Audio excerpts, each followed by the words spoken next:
What's up? I'm Glen. No, hold on. What's up? I'm Perk.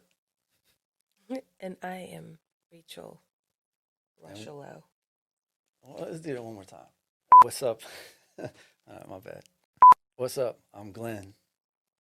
And I'm Rachel Stop. Rocheleau. No, I'm Perk. I'm Perk. What's up? I'm Perk. And I'm Rachel Rocheleau. And we are doing the Tuesday Tuesday night night spotlight. spotlight.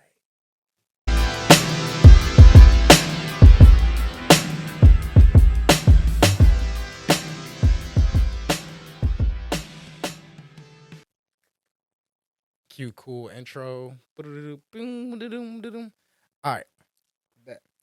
All right. So I'm here to ask you the hard hitting questions today. Mm. Nothing but hard hitting questions. No, I'm just kidding. We're all about hard hitting questions, man. All right. Not believe it. Oh man, just one thing.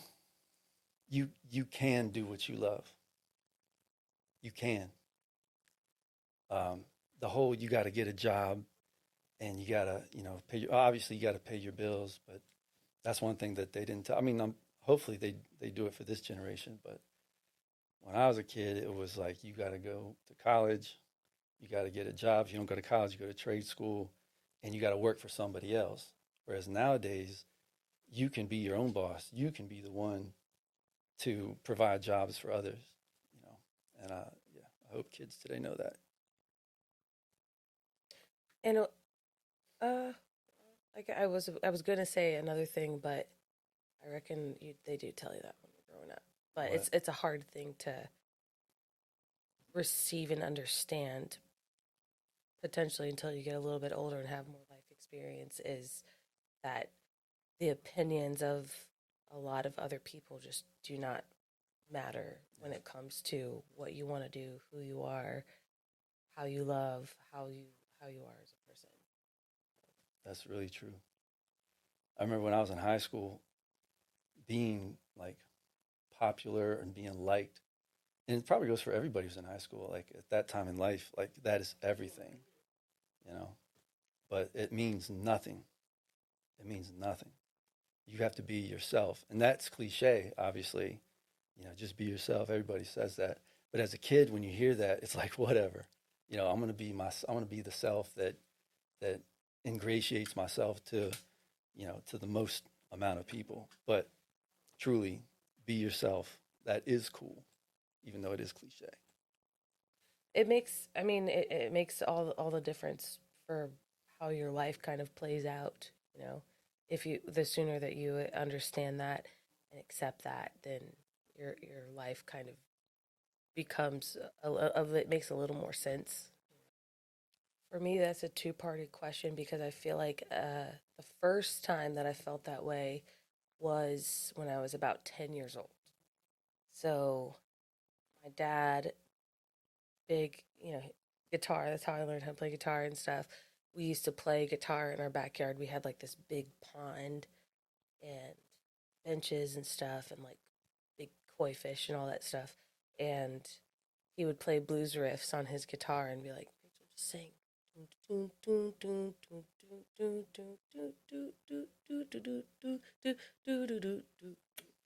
Sounds like a song I've already done before. But and he would just say, just sing what's on your mind. And I would just that's really when I started kind of songwriting. And I don't but that's where it was the foundation was laid. I think that it was just more of like became a part of who I was and developing that. I think I would say freshman year of high school was when I no, it was earlier than that. It was middle school. It was middle school. You got me really deep in my like memories right now. That's what we're supposed to do. That's the way it goes. Okay, so fourth grade, I had my first big solo, and the whole chorus, fourth and fifth grade chorus, was there. But I was selected to do the big solo. And it was my turn during practice. This is not in front of like all the parents and students and stuff. She was like playing the part, and then around the world all people sing. We sing of life and what the world may bring. We sing of peace in every land. We sing of walking hand in hand. But I sang it and I was just like, everybody's looking at me. I was like, and I just belted it out like, as much as I could. And the other students, like, people were asking me for my autograph. It was like, what is happening? But, middle school was more, of the chorus and solos and stuff. But when I decided to, when I realized rather that music was more than just a passion, it was a calling, was, I would say, easily ninth, 10th grade. I was singing and writing and performing, for, like groups of like friends and in the community and stuff. But yeah.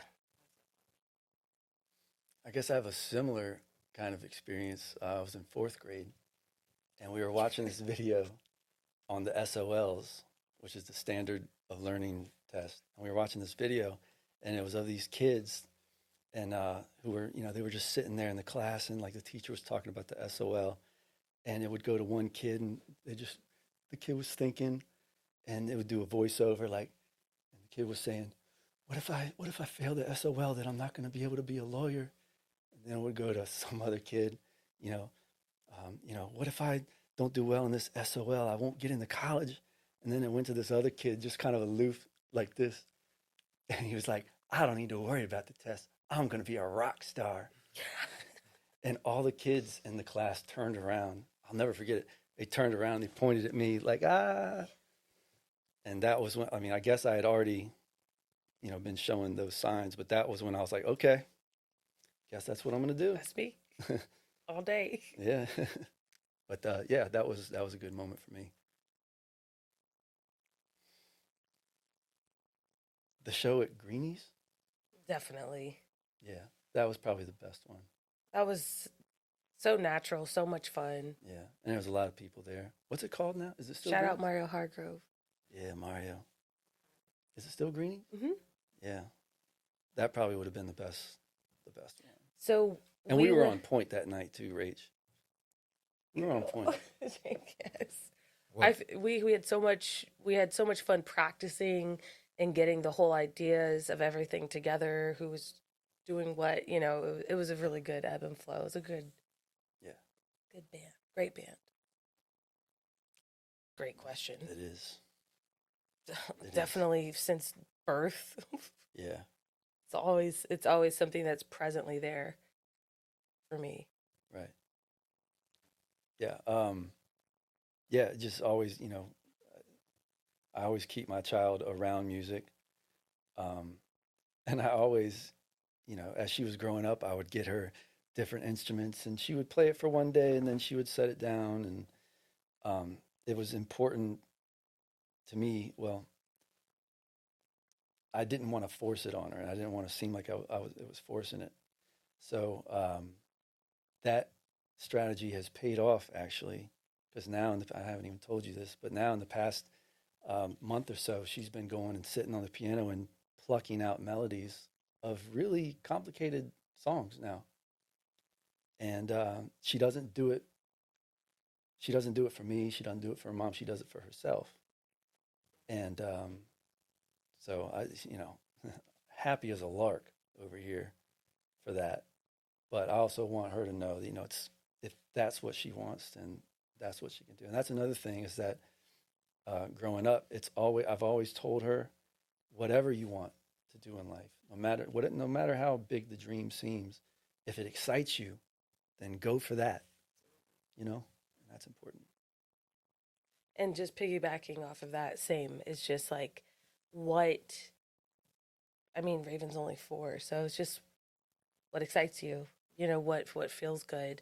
I do have some videos of her when she was months old, and I would sing to her melodies and like little things and hum to her, and she would hum them back to me.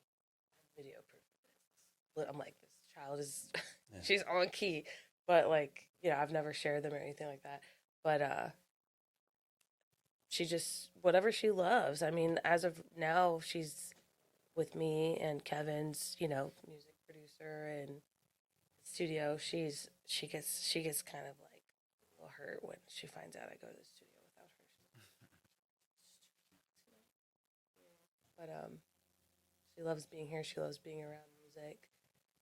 She's just we could I could go on and on about this child and how awesome she is and how smart she is. Again, who's to say at 4 years old she's just the sky's the limit. For me, I've been truly just off the top is I listen to a lot of 1940s essentials. I love 40 stuff. Music. I do. Yeah. I'm obsessed with it. I'm obsessed with everything that is big band, just vocal presence. That's what it's Back then they used to do everything. They recorded it all at once, about. Mm-hmm. right? Yeah. Because they didn't have multi-tracks back then. So all the musicians had to be in sync and they had to rehearse, and that's how they did it Some back real then. musician types. Yeah. And back then, like, songs were about love and not lust. You know what I mean? It was pure, pure love songs. You must have been a beautiful baby. They had some little flirty lyrics that what I mean, that were just Actually, on yeah, the you're border right. stepping the line. You're right. You're right. I hate But it that I was can't think of anything off the top of my head, but I know there is. it would be more metaphorical about, Right. you know, like today though. Read It's between the like, lines. yeah, today it's like people talking about their genitals, and it's not the way it was back in the day. Back in the day, Back in my day. there wasn't no cursing, Yeah. wasn't no gyrating. There weren't no dinglings. There weren't no hoo-ha's. For me, I'm kidding. It's fine. what inspires me is like lately I don't work on original like my music. I've been spending a lot of my time working on the music of artists coming up. Yeah. Like the next generation. So that's something that inspires me is finding a good artist who is just coming into their artistry. That's what inspires me is being able to take the music of these kids. I'll put kids in quotations because they're not kids, but um, you know the youngins, the young generation who are just coming into their own artistry and they're writing their songs. And I love being able to find good talent with good songs and use the skills that I've learned over the years to help bring that out. And that is inspiring to me. And that's what I enjoy doing lately anyway.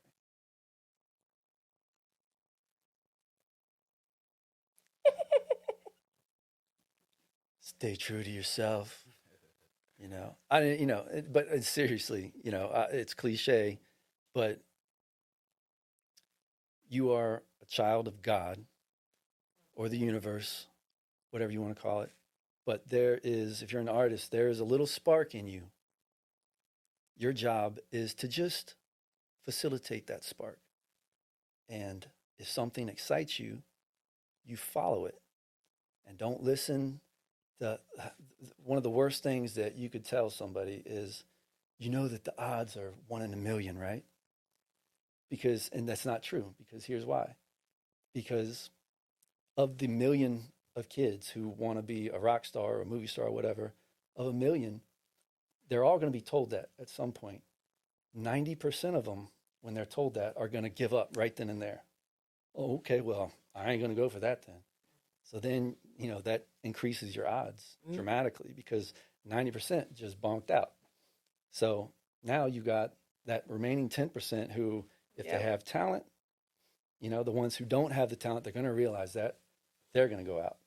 And then the ones who don't have the drive, they're going to realize, it's not for me, so they're going to go out. So then your odds just keep getting bigger or better and better and better. And bigger.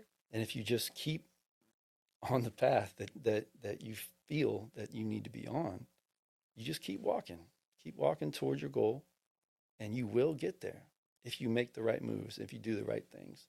Stay away from drugs, stay away from alcohol. I mean, you do what you do, but don't let it control you. Watch out for love. You know, watch out because that, it might distract you, but it's also going to be a good source of inspiration for you. But just stay true to yourself. I'm not saying don't fall in love. Fall in love by all means. Just saying do you. Stay true to you. Am I rambling? No, it's great. Do you. That's it. Yeah. I completely agree with what he said. I'll say the other side of that. I loved, I have loved, I'm acting like I'm like on my deathbed right now. But I love my youth. I love the the ups and downs and the highs and lows and the pleasure and pain. Of course, time heals things, but you look back and you understand even more about just the way every dynamic of different things work, and you always are becoming better, you're becoming wiser. Um, and you can look back on memories. I think that it's very important to live your life, and to enjoy your life. Um, Heartbreak is a part of life, whether it's a family member or a boyfriend or girlfriend or whatever. Heartbreak is a part of life, or a friend, just disappointment. But uh, all of those things, whether you do music or not, but like whatever your creative outlet is, or your expression of like kind of letting out your emotions and feelings, all of that is a part of your life experience to lead you to your destiny too. It's just really important to enjoy yourself. Some of the best art comes from heartbreak. Absolutely. Yeah. And then just the mixture of it all, and then just kind of having I've been trying to get down to the heart of the matter. Mm-hmm. You give me a Tuesday night spotlight jingle real quick. Be like Tuesday night spotlight. All right. Give me some. Yeah, do something. Is that a good tempo? Tuesday night. Spotlight, Tuesday night, spotlight, Tuesday Tuesday. night. Spotlight. I said Tuesday night. Spotlight. Tuesday night, Hey, spotlight, hey, Tuesday hey, night, hey, spotlight, we in a